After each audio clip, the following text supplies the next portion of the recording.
Dans les rues de Strasbourg, sac à la main, la course contre la montre est lancée. La course au cadeau, à 2 semaines de Noël, reste à trouver le présent qui fera plaisir sans se ruiner.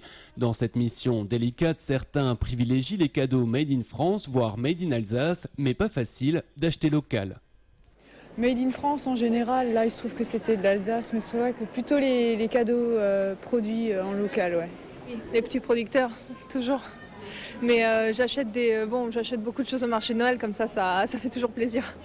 Et la majorité de ce qu'on prend en main est fabriqué en Chine et ouais, c'est pas... si on veut y faire attention, ça prend plus de temps du coup. Quand on va dans un magasin, on trouve pas de Made in France. Moi, je sais que dans les centres commerciaux, je trouve que du Made in China, Made in Taiwan, donc j'achète pas. Dans cette boutique strasbourgeoise, depuis 16 ans, on défend avec ferveur le savoir-faire français et alsacien, avec une sélection de produits issus de la région. Non sans difficulté, encore une fois, il y a 3 ans, la société a failli mettre la clé sous la porte. Nous avons notamment des secteurs d'activité où ça devient vraiment très très compliqué, comme le verre par exemple. Nous avions des modèles qui étaient faits à Hartswiller, dans une cristallerie qui nous faisait des modèles traditionnels tels que le roux de Sherlock et un petit verre à vin pour la soif, un petit verre tout simple. Ce verre-là, c'est plus possible de le trouver. On a proposé à différents verriers français de nous les faire, mais bon, ça ne les intéresse pas parce que c'est trop local. Et le problème, il est là dans cet artisanat. C'est que pour refaire à l'identique, si on s'adresse à des gens qui peuvent dupliquer cela à un prix intéressant, il faut certaines quantités. Et nous, on ne peut pas écouler ces quantités dans nos magasins. Il faut se débrouiller. Il faut encore trouver des gens qui sont capables de fonctionner avec nous et qui aient la foi et qui ont envie de le faire.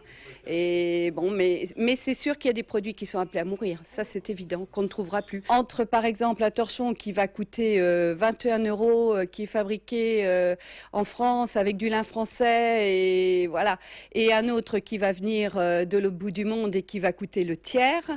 Même si on est très sensible, voilà, on s'aperçoit que très souvent les gens, quand même, ont la faiblesse d'acheter le second.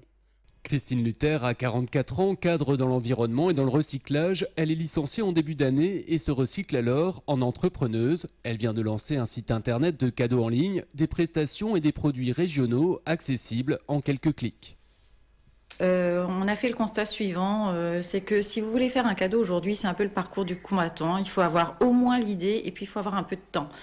Alors on s'est dit pourquoi pas, pour répondre à ce problème, proposer un site qui vous propose des cadeaux vraiment originaux et qui en plus s'occupe du maximum en termes d'organisation.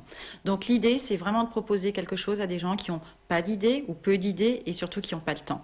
Pourquoi des produits alsaciens? Pourquoi des prestations alsaciennes? D'abord pour être en cohérence avec le développement durable et privilégier surtout l'emploi local. Donc la notion d'éviter des transports inutiles alors qu'on peut très bien faire des cadeaux qui sont issus du savoir-faire alsacien et qui en plus donc permettent de maintenir les emplois en Alsace à l'heure où la plupart des cadeaux sont importés de très très loin. La qualité, l'authenticité, autant d'arguments avancés par les défenseurs du savoir-faire made in France pour essayer de lutter contre une concurrence, meilleur marché